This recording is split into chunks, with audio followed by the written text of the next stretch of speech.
বিয়ে শুধু সামাজিক বন্ধন নয়, এটি ঘিরে বিশ্বের নানা প্রান্তে গড়ে উঠেছে বিচিত্র সব রীতি ও বিশ্বাস। তেমনি এক বিস্ময়কর বিবাহ প্রথা প্রচলিত রয়েছে দক্ষিণ পূর্ব এশিয়ার একটি নৃগোষ্ঠীর মধ্যে, যেখানে বিয়ের পর নবদম্পতিকে টানা 3 দিন টয়লেট ব্যবহার না করার নিয়ম মানতে হয়। এই ব্যতিক্রমী রীতিটি অনুসরণ করে মালয়েশিয়া ও ইন্দোনেশিয়ার বর্নি দ্বীপ অঞ্চলে বসবাসকারী তিদং নৃগোষ্ঠী। তাদের বিশ্বাস অনুযায়ী বিয়ের পর প্রথম 3 দিন টয়লেট ব্যবহার থেকে বিরত থাকলে দাম্পত্য জীবন হয় দীর্ঘস্থায়ী, শান্তিপূর্ণ ও কলহমুক্ত।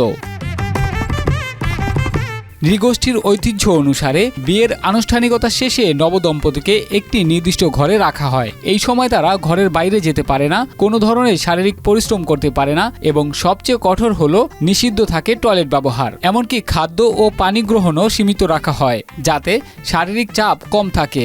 আত্মীয় স্বজন সার্বক্ষণিক নজরদারিতে রাখেন যাতে কেউ নিয়ম ভঙ্গ না করেন। এই কঠোর নিয়মের পেছনে রয়েছে গভীর বিশ্বাস। তিদং সমাজের ধারণা, নবদম্পতি যদি এই নিয়ম ভঙ্গ করে তাহলে তাদের দাম্পত্য জীবনে অশান্তি, দুর্ভাগ্য কিংবা বিচ্ছেদের আশঙ্কা তৈরি হতে পারে। অন্যদিকে যারা সফলভাবে 3 দিন পার করেন তাদের সংসারকে আশীর্বাদ পুষ্ট বলে মনে করা হয়। নৃগবেষকদের মতে এই প্রথার ইতিহাস কয়েকশো বছর পুরনো।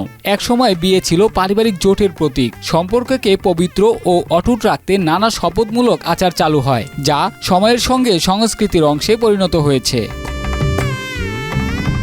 তিদং সমাজে এই 72 ঘন্টা সময়কে নিষেধাজ্ঞা হিসেবে নয়, বরং নতুন জীবনের প্রতীকী সূচনা হিসেবে ধরা হয়। বাইরের সমাজের কাছে প্রথাটি অদ্ভুত মনে হলেও তিদং জনগোষ্ঠীর কাছে এটি তাদের সাংস্কৃতিক পরিচয় ও পূর্বপুরুষের ঐতিহ্যের অংশ।